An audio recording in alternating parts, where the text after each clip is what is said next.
Ladies and gentlemen, welcome to Motive, Social Motivation for the Creative class. I'm your host, Tim Fulton, here sitting down with CEO and founder of Robert Mason Company. Ladies and gentlemen, please welcome Mr. Robert Grimmett.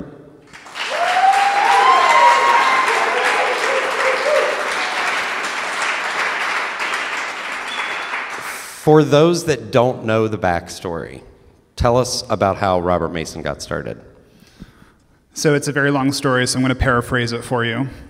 But I was 12 years old in my parents' basement, and I always wanted to go to art school. It was something that I had planned. I had posters on my wall from Parsons in New York and Savannah College of Art and Design and all these others. And so I was doing hobbies to raise money for art school that young. And so I was doing graphic design work in a time when people didn't have computers in their home, and so I was selling my design skills. And the retail side came about by people buying the stuff that I had next to my office or my supplies, because I always had cooler office supplies, but office supplies were my fascination. Like, it's something I've been geeked out about for years. So people kept buying them, and I saw a retail opportunity there. So it went from my parents' basement to a storefront in downtown Ravenswood, West Virginia, where I'm from, 3 hours south of here, when the city found out about it and I got in trouble for not paying taxes. And then when I got in trouble with my parents for having strangers in the house, so they kicked me out. So then the store opened downtown Ravenswood, and then the larger store opened 6 months later in the shopping center, the local shopping center where it is still today. And so talk about then, and at that point you brought your parents on to help out. Yep. And you got to a point where you were like, okay, it's time for me to go to school. But Finish that dream. Say again? Finish that dream of going to art school. Yeah. Talk about, you took a little break beforehand. I did. Talk about what you did in between home and college. So I had this really big epiphany with my art teachers from middle school and high school were a big part of my life because I loved art so much. And so 2 of my teachers came in and they loved the store and they bought our products from us because we had art materials in such a small town store. And they said, you know, I love what you were doing here and you're passionate about this, but we didn't see you standing behind a counter in Ravenswood, West Virginia for the rest of your life. And it snapped in my head at that point. I was probably 19 years old, that I had gone off track of what I had originally set out to do. And it was blindsided by success, I guess you would say, because the store was doing really well, but I was not going to art school. So I applied to all the schools that were on my wall when I was little, so Parsons, SCAD, Art Institute Chicago, and was accepted to the Art Institute. And so I had to make a very quick decision to, how do I exit now this business that I've created that has a 2,000 square foot store in this town? You know, it's a moving wheel, it's a beast. And my parents were also employed by the company at this point. So my mom started working for me when I was 14 and my dad when I was 16. He left his job as a territory manager for a paint company because the business had gone that well. So I took a year off after being accepted to the Art Institute of Chicago to move to Charleston, West Virginia, because that was going to be a bigger town for me, or somewhere where I could learn to drive in a town that has more than one stoplight. And so it's 50,000 people, so not quite 9 million people like Chicago. And for jobs, or for what I was going to do for work, because I had sold my business now to my parents, was I went to the local mall, which was Charleston Town Center, applied to every retailer in the mall. I thought, well, why not learn something in this year that I'm taking off? And the job that I wanted the least was the one that called back first. And who was that? Bath & Body Works. And there's nothing wrong with Bath & Body Works, but I was a 19-year-old boy in West Virginia, and Bath & Body Works was new at that point. It was 1998, 99. So this was their gingham days. This was the farm stores that had the lines out the doors. It was super popular, and I had no idea why. And so talk about what we've talked about in the past is you see then this commodity item, something that you can buy in any drugstore, frankly, kind of in any gas station, just lotion and soap. What did you see there that has translated to your current business? So that's what I didn't realize was going to happen. So obviously the cards had lined out for me, and that's why I went to Bath & Body Works. But the commodity transition that they had done. They brought in a soap, something that you could buy at a drugstore, like Tim had just said, and they put an experience around it, a store around it, a brand around it. They put the packaging and the marketing to it. And to be clear, the store that you had at that point was not that. It was not that. It was a nice office supply store. Correct. Okay. Without a soul and a brand. So this was a pivotal point in my career that I didn't know was going to happen, and that was that I needed to learn how to do what Bath & Body Works just did to soap. And so I was looking at, okay, I sell office products in West Virginia in the store that I just sold.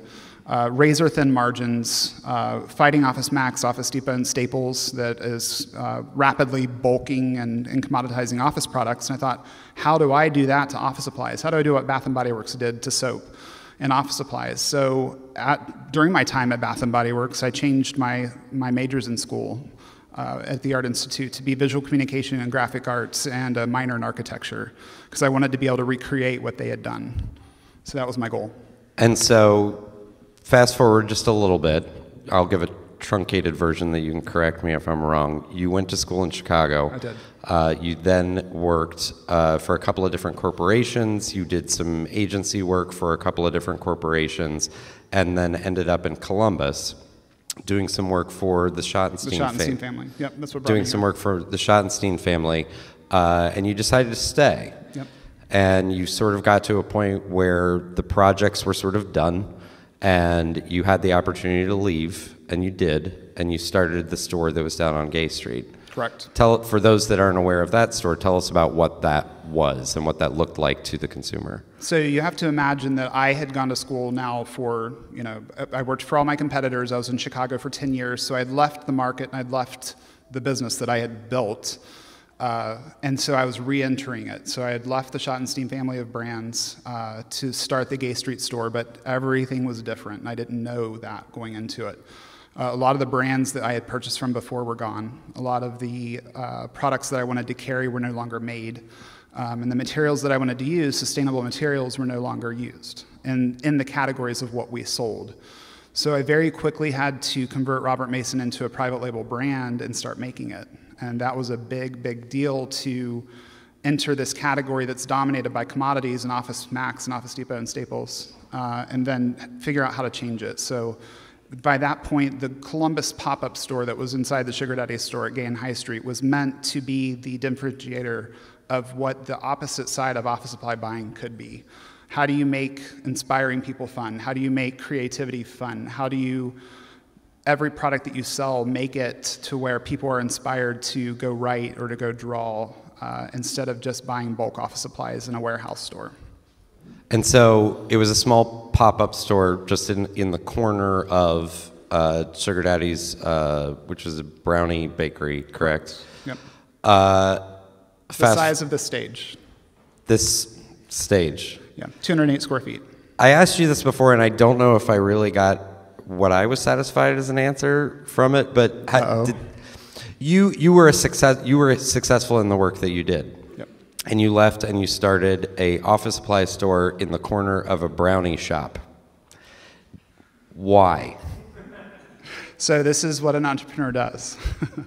I had done that before. I did it when I was in school, and instead of having really a normal childhood or having a normal high school career, I ran a business.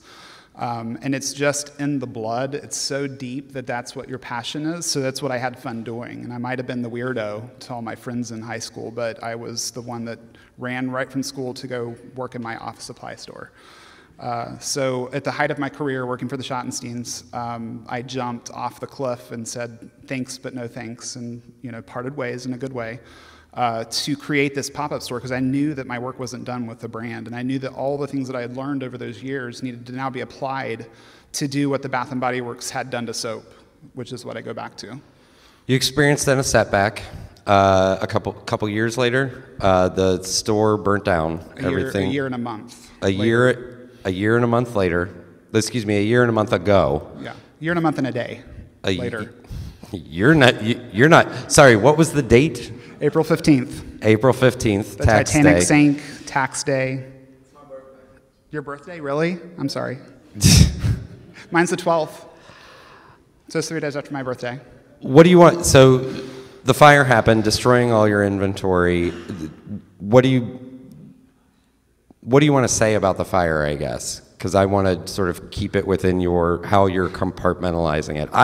When we discussed all of this prior, and I almost started crying, because what I compared it to was, it's like the loss of a family member, because it's something that is just simply not there anymore, and you have to process that. And the virtue, I guess, of a family member dying is there's other family, and there's other people who have gone through it before who are going to reach out to you.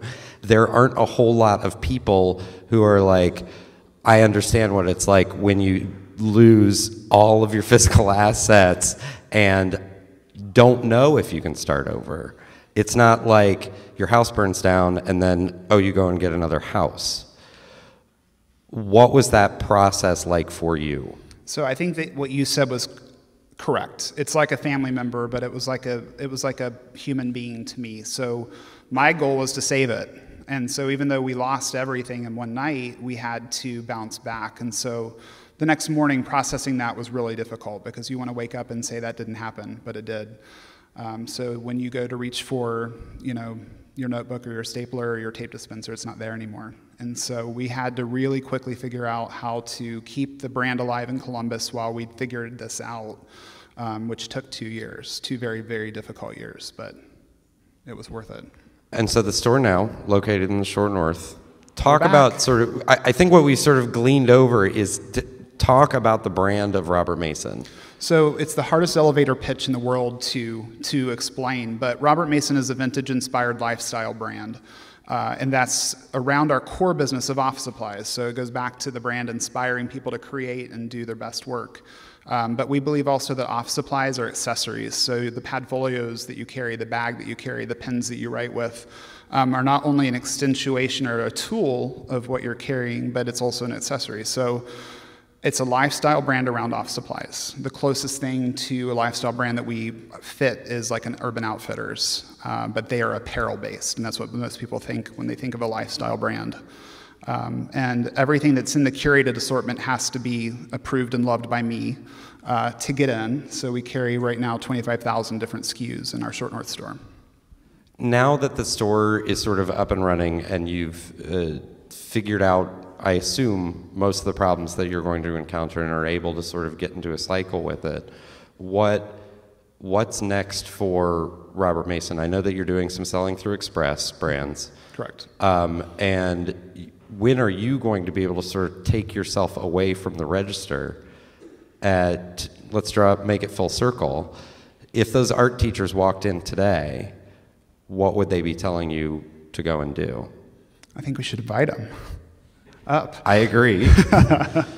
No, I think that you're absolutely right. I am now stepping away from the register, which is really, really weird. It was something that I talked about in my panel discussion this last week at Startup Columbus, which was that you wear so many hats when you start a business, and then you have to, when you get to a certain scale, start to back off of some of them.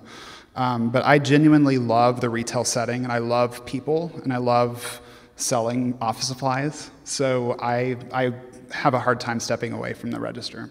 But we are looking at how we can grow our e-commerce brand globally. We right now ship globally, and we've done props for TV shows in other countries. We do BBC's props in Australia currently. So we did the TV show The Musketeers journals, and that gets our name out into other places, which is helpful for us to then ship globally. So we want to expand on our brand shop, which is our branded items, and then build stores in other markets. Ladies and gentlemen, please thank Robert Grimmett. Thank you.